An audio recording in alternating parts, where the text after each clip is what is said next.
आज सर्व देशामध्ये आणि देशाच्या बाहेर सुद्धा 395 छत्रपती शिवाजी महाराजांची जयंती साजरी होते आहे।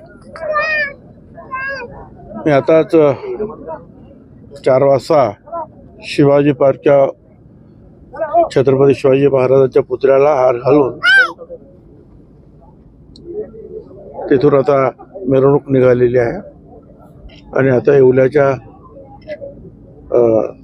जो आपला नवीन शिवसृष्टी निर्माण होते आणि छत्रपतींचा पुतळा आहे तिथल्या कार्यक्रमाला हजर राहण्यासाठी आलो आहे।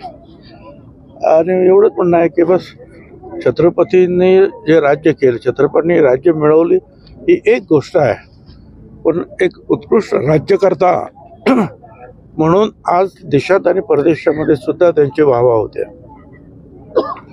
अष्टप्रधान मंडळ नेमायचं, दुष्काळ पडला, अडचण झाली तर शेतकऱ्यांकडून शेतसारा वसूल करायचा नाही, कुणावर अन्याय होऊ द्यायचा नाही, जर महिलांची कुणी अब्रू घेण्याचा प्रयत्न केला तर त्याला कडक सजा करायची।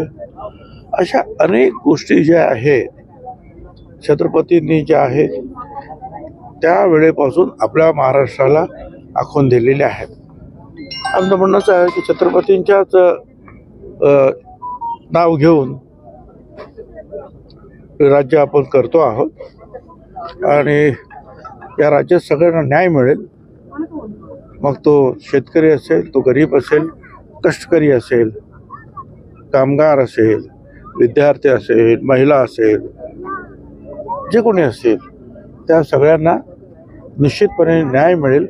याच भूमिकेतून आपल्याला काम करावं लागेल तरच खऱ्या अर्थाने शिवजयंती साजरी करण्याचं सार्थक आपल्याला लाभणार आहे। हा तुमचा सगळा जो आहे चुकीचा प्रचार आहे।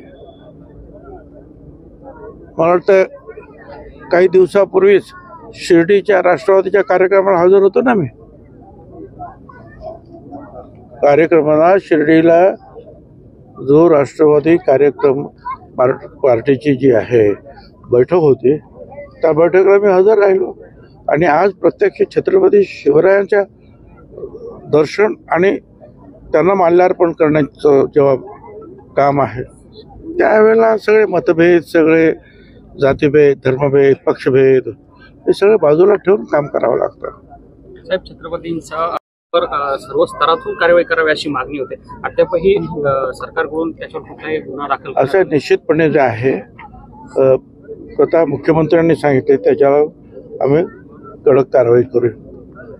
आज ही कारवाई करत असताना मला असं वाटतं की त्याचा जो अभ्यास आणि विकिपीडिया त्याच्यातून काय आलेलं मी तर काही पाहिलं नाही खरं म्हणजे, मग त्याचा सगळा अभ्यास करून ते निश्चितपणे छत्रपतींच्या संदर्भामध्ये कुणी काही अशा प्रकारचं वाकडं तिकडं जर लिखाण केलं असेल तर महाराष्ट्रातला सामान्य माणूस सुद्धा कधी सहन करणार नाही तर राज्यकर्ते काय सहन करतील, अजिबात सहन करणार नाही। साईज्योती मूळव्याध हॉस्पिटल, मूळव्याध, भगंदर, फिशरवर आयुर्वेदिक औषधोपचार, क्षारसूत्र इंजेक्शन व व्हेसल सीलर जर्मनी लेझर मशीनद्वारे उपचार, डे केअर सेंटर, ॲडमिट राहण्याची गरज नाही, मेडिक्लेमची व्यवस्था, स्त्री रुग्णांसाठी स्त्रीरोग तज्ज्ञ, ठिकाण धारणगाव रोड, कोपरगाव, संपर्क डॉक्टर तुषार गलांडे, डॉक्टर काजल गलांडे।